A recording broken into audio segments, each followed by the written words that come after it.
Hello there everyone, I hope my video finds you well.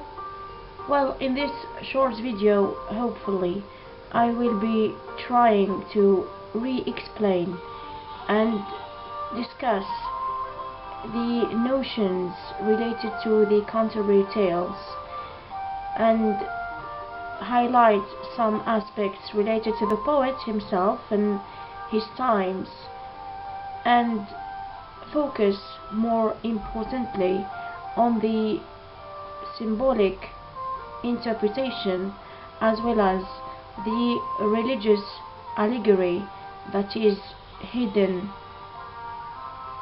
beneath the romance of the text or the artistic comedy of the poem.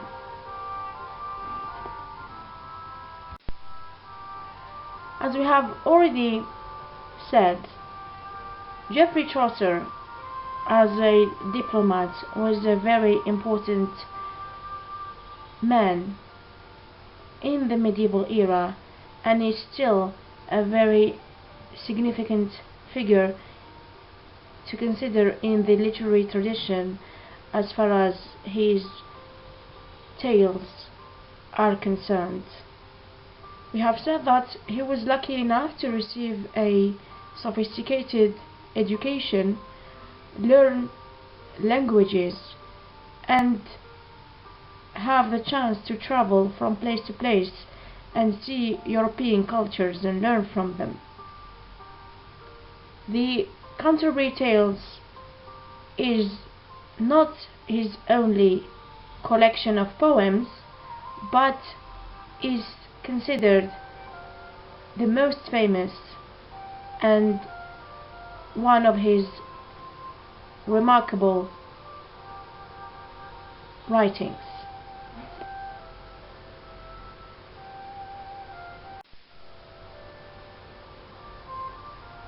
So it is considered a masterpiece because it introduces the reader to the culture of the medieval times, and it is considered important because, as we have highlighted earlier, Chaucer was the first English writer in England to have written in the vernacular.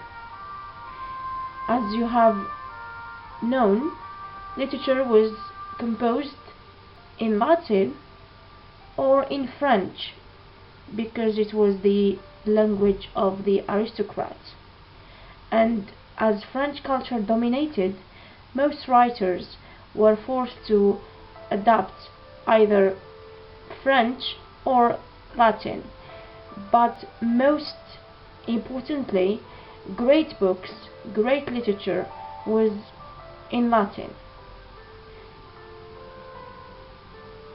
So we said that Chaucer's Canterbury Tales helped the modern reader, the scholars, critics and researchers and historians included, to understand the Middle Ages better and to understand people's mentality in amidst the fusion of cultures and the amalgamation of customs.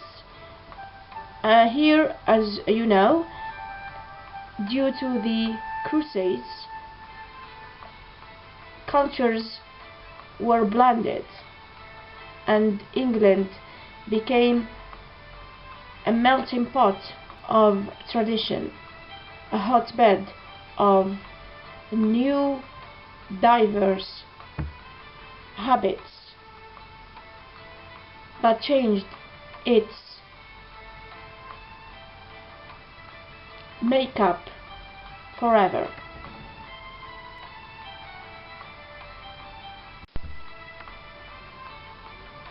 So the Canterbury Tales is a glimpse of culture and society, and it is significant because it includes all the classes of society, describing in so doing their daily life, their perception of religion, and their perception about culture, about life, about themselves and others.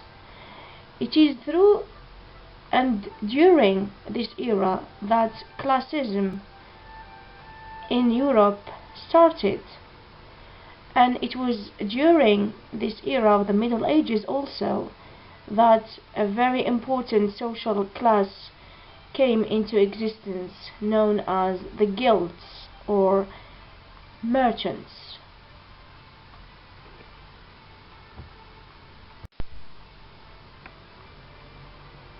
So the established aristocracy is represented, for example, by the knight and his squire, like we have seen in our Merchant's Tale as an example. We also have in the Canterbury Tales wealthy merchants and guildsmen, tradesmen, representing prosperous and confident middle classes or wealthy classes. Also, we have stories that are told from the perspective of servants, of lawyers, and even from a perspective of a writer himself.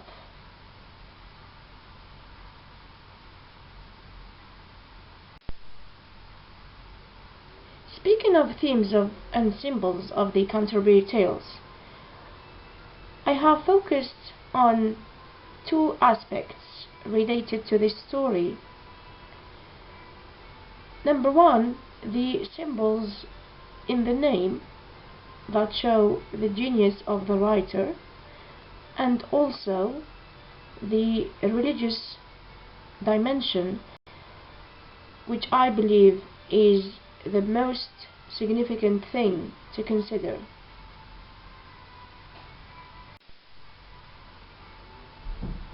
So the Merchant's Tale is a story that was written to reflect upon a cultural and social conduct during the time, and it was retold by a merchant in his pilgrimage with his friends to pass the time and enjoy the journey. So it was via these Chaucerian tales that life and behavior were comprehended. Well, reading this story, for example, is not just to laugh or think that it is comedic enough, especially in relation to the Middle Ages, but it truly reflects upon cultural and social behavior of that time.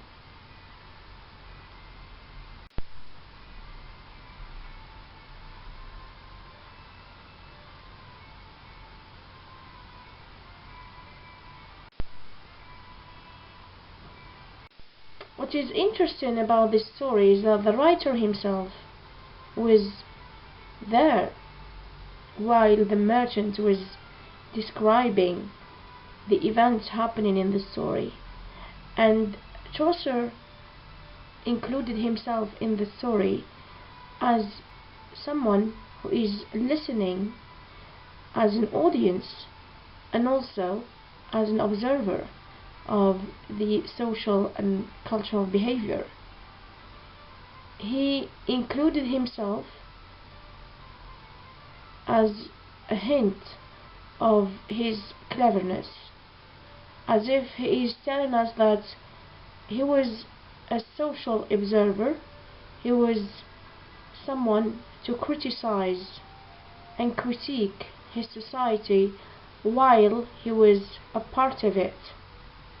So in this move, I believe that in this interesting technique when writing, I think that he is not distinguishing himself as an aristocrat or as a wealthy man from the other sections or groups of society, but he is showing us that he understands them and he can be incorporated in any social atmosphere.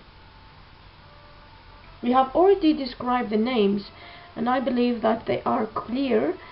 Here we have, of course, three names to consider. We have May, January, and Damian. And here May is a representation of the summer life, with its blossoming flowers and butterflies and of course coziness and warmth. She is May because she has a vivid, dynamic personality, a passionate, ambitious character.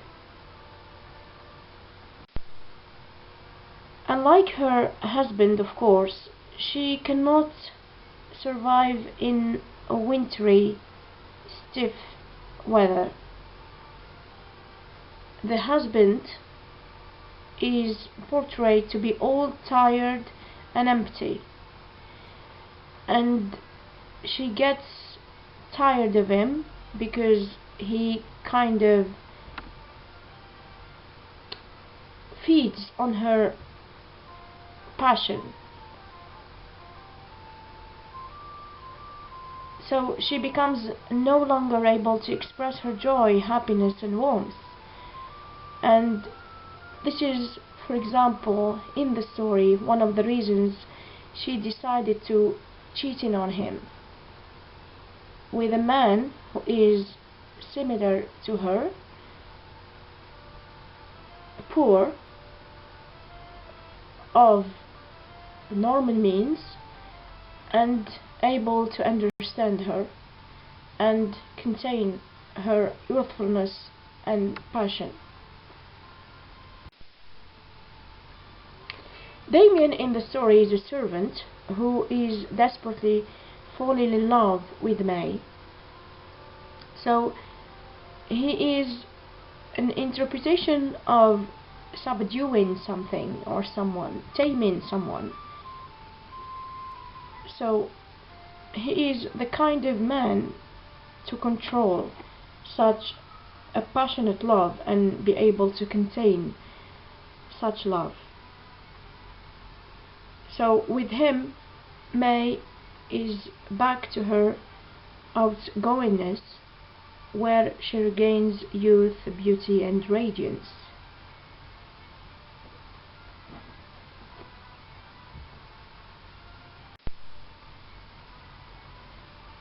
For me, the religious allegory is more important because we see that the writer here has definitely focused on the Middle Ages, on the literary or literal level of reading the text and understanding the story.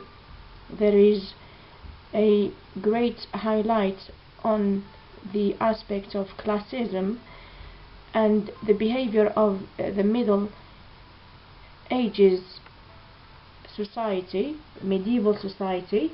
Of course, it may seem limited to some extent because we are not exposed to all the stories, but of course in every story we have a different character describing a new story or telling a new story, and with this new character the conduct changes, the perspective about life and behavior changes, and even the dialect changes from one teller to another.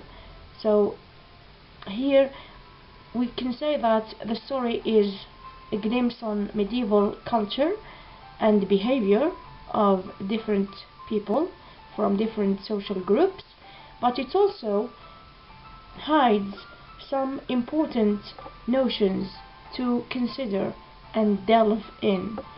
Religion here is very important, and during the Middle Ages it was not well comprehended by the people.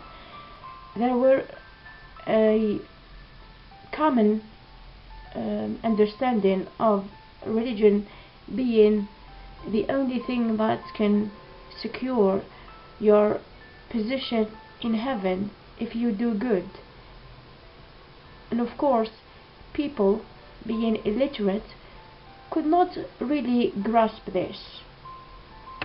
They had the actual understanding of heaven and hell, literal understanding, and not symbolic understanding of heaven and hell, but it was difficult for them to really tame themselves, control their desires, and of course abide to God and the commandments of heaven.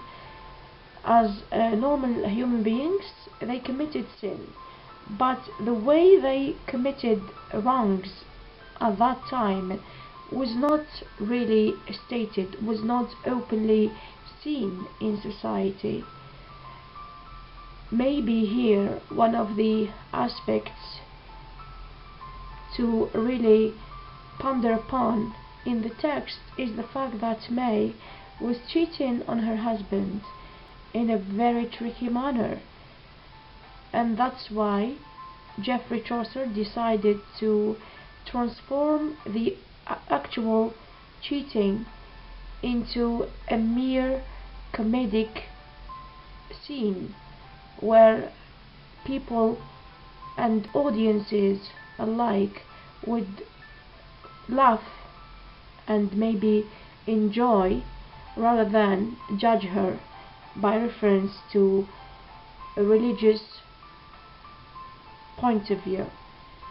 The religious allegory here is of course focused in relation to the three characters, namely January, May and Damian, and the way Chaucer in his cleverness interpreted them. So he uses his power of intellect and observation to depict the famous story of creation and hide meanings within the frame story genre that speaks about the story in a story. Of course, before we start reading The Merchant's Tale, we encounter a kind of another storyteller starting to complain about his wife, and then he decides to give a similar story. As far as he was newly married, and he was asked by his friends about the nature of marriage and how does he find marriage. So he was kind of being moderate about it and decent, and he was expressing happiness in a very awkward way. But on the alternative side of things, he decided to tell a story where a woman cheats on her husband, as if he was telling us, the storyteller, that he was not quite happy, he was not quite certain about his wife and her love towards him.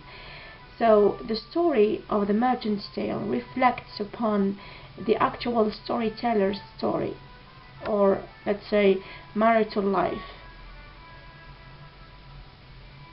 Here you have in The Merchant's Tale, the travelers hear the story about the merchant and his cunning wife from a pilgrim merchant who is complaining about his wife as well. Within the frame story, Chaucer takes us beyond the cultural and social atmosphere of his age, beyond the opposition of the Middle Ages that was set between husband and wife or male and female, and of course beyond the medieval primitive medievalesque belief of women being inferiorized. Of course, here the story mirrors up the intelligence of Chaucer, where he is warning them about the concept of always seeing women to be inferior. He is maybe asking them to reconsider, to think again about this aspect, this primitive medievalesque notion of women being intellectually weak and unable to compete with men's intellect.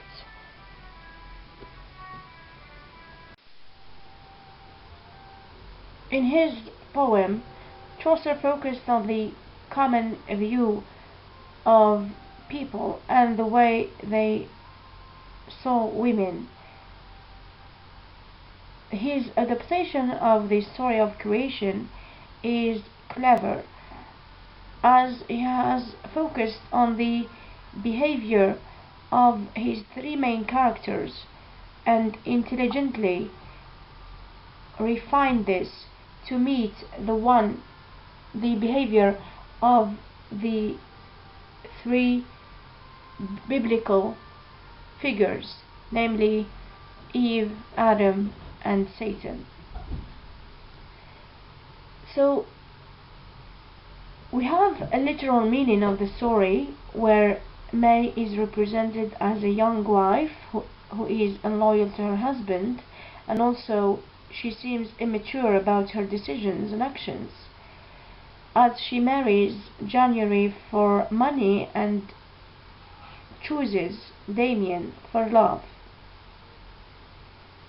But she is also depicted as clever and intelligent. Here we see that Chaucer is questioning the norms of his day about a woman's intellectual feebleness and her lack of knowledge and experience, and we see this actually with January attempting to choose an innocent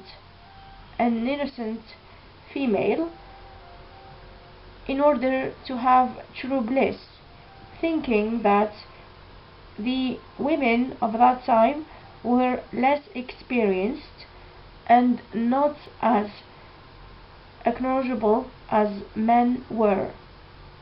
In this aspect, I'd like to also highlight upon the fact that January, in his 60th birthday and in his vast and seasoned character as a knight, could not really understand that women could be more cunning and they can twist reality as May did with him. So the religious context in the story is represented in a personification from the Bible of the three characters into the figures of January, May, and Damian.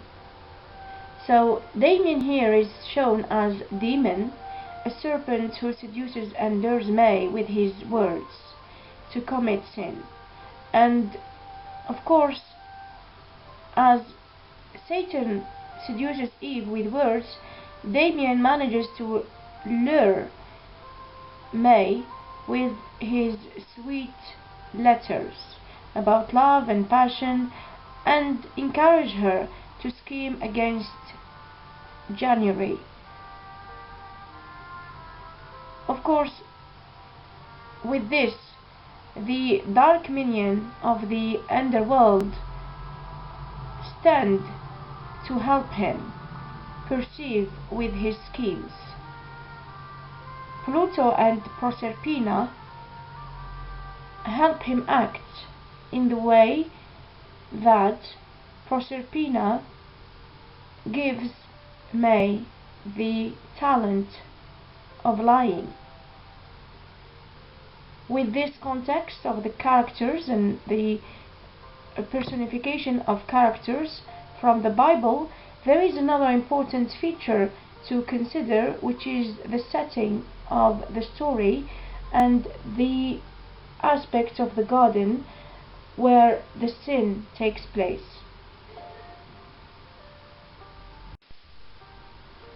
There is, of course, with all this, a moral behind the story.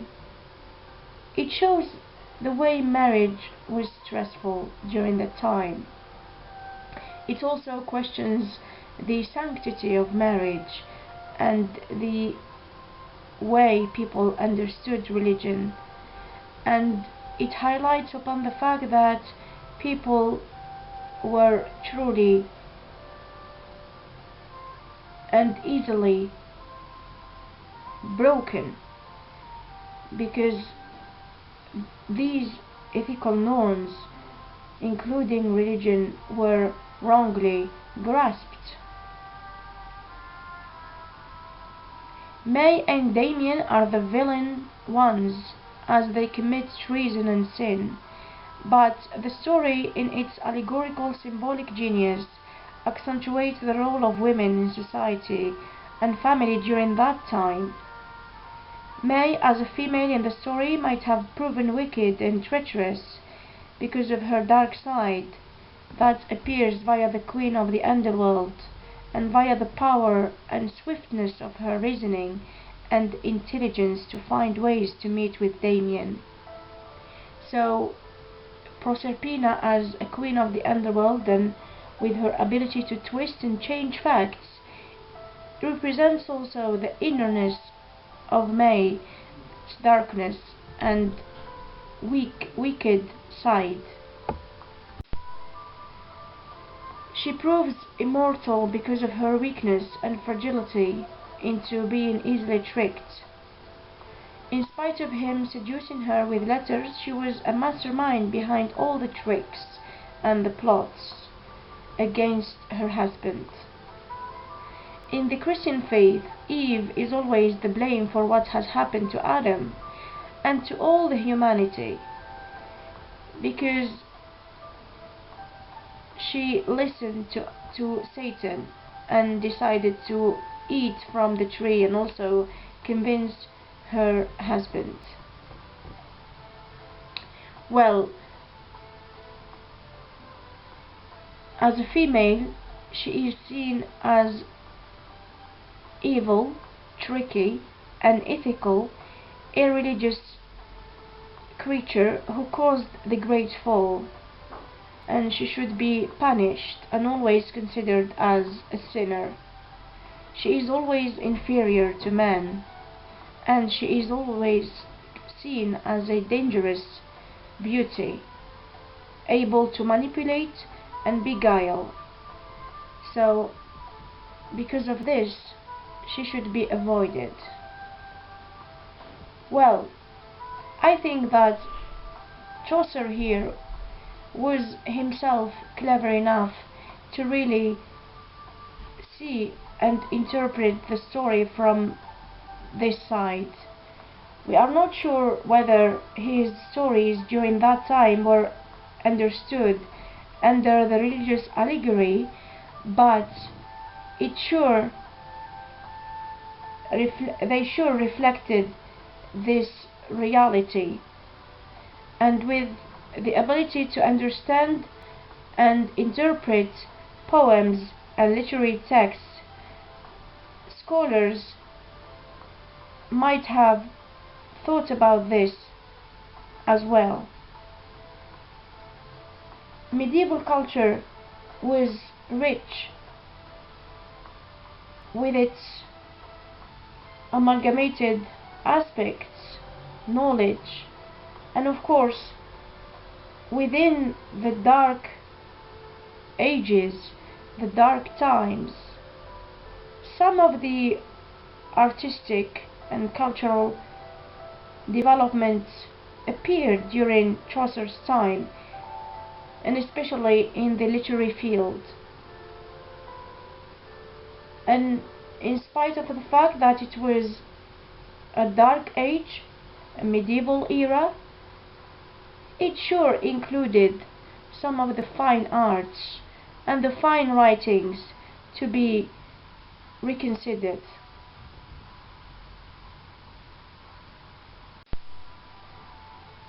This is all for now. I hope you find this useful. If you have any question about this, please leave it in the comment section below, or you can contact me on my professional email. Thank you for your attention, and peace.